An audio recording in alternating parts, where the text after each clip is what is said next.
Hey, I work in the building. What do you do? I'm an architect.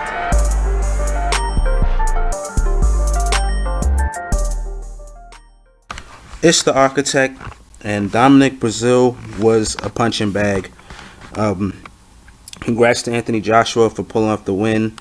I think most people felt like it was going to be a knockout sooner than later.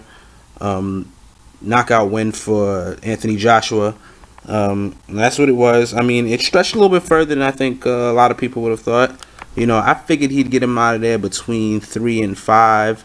I wouldn't have been shocked if he would have made it to about probably in the 8th round. Like I've said in the previous video, I think a video I made a while back when he fought Dominic Breazeale fought Amar Mansour. He's got some heart, or should I say toughness.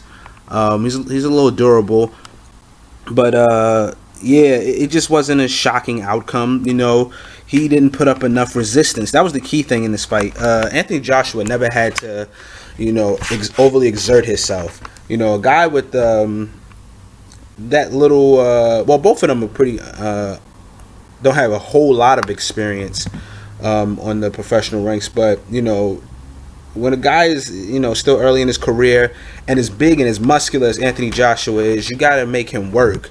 You got to test him. You got to make sure he moves around, moves those muscles around. Try to get him to basically get a little tired, because he's got a lot of power, so you want a lot of that power to go early, attack him to the body and stuff like that, and just make sure he's just not constantly just putting the same combinations together and hitting you with flush shots, because he's going to get you out of there. He didn't really have to make any adjustments in this fight.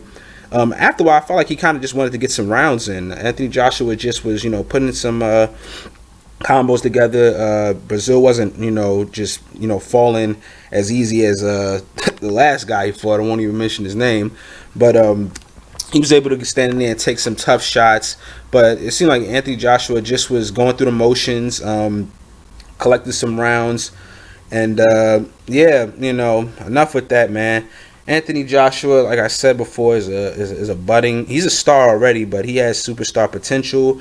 I seen what's his name, Deontay Wilder, talking about the fight needs to happen now, and that's what I like to hear. Hopefully, we can get that on CBS, NBC, some major network, like Keith Thurman and Sean Porter, man, and just have a great fight. That fight has a lot of people talking, and it was real good for boxing, man. And hopefully we can get a big time fight like Anthony Joshua and Deontay Wilder, the heavyweights too. I mean, that's what a lot of fans love to see. Love to see these great fights. Love to see these big guys go in and try to knock each other out. But yeah, Anthony Joshua, just a little stepping stone. This fight was nothing special. Didn't figure it would be anything special. Figured Joshua would get him out, a little earlier. But he got him under, what I thought the maximum amount of rounds for this fight would have been, which I felt was going to be 8. So, like I said, this fight went exactly how I thought. Breazeale didn't put up too much resistance. He had a few combos here and there, but he looked like he just was overwhelmed, and he never really pushed Anthony Joshua. Anthony Joshua came out with the easy W. It's the architect. I'm out.